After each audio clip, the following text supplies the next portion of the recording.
Jika anda mahukan kelopak mata yang tegang tapi tak nak pembedahan, anda tonton video ni. Kelopak mata menjadi kendur kerana sokongan kolagen di bawah kulit yang menjadi lemah apabila usia meningkat. Kajian sains membuktikan di usia 35 tahun ke atas, kusyen kolagen yang terletak di bawah kulit mula mengembang dan jatuh ke bawah. Begitu juga di bahagian mata anda.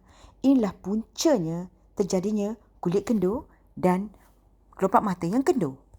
Tengok ni, kejatuhan wajah sebanyak 3 cm telah dikesan. Sokongan kusyen kolagen yang telah lemah membuatkan mata kendur dan seluruh wajah pun nampak jatuh. Rawatan red light mampu masuk ke bawah kulit dan mengetatkan kembali struktur kusyen kolagen yang lemah. Tanpa pembedahan, tanpa filler, tanpa toksin, wajah kembali tegang. Kelopak mata kembali lifted dan terbuka. Anda semakin cantik. Adakah anda ingin merasai sendiri pengalaman ini? Jika ya, datang ke sesi face mapping bersama kami. Alami sendiri perubahan wajah yang amazing. Rasakan pengalamannya. Datanglah ke sesi face mapping kami sekarang.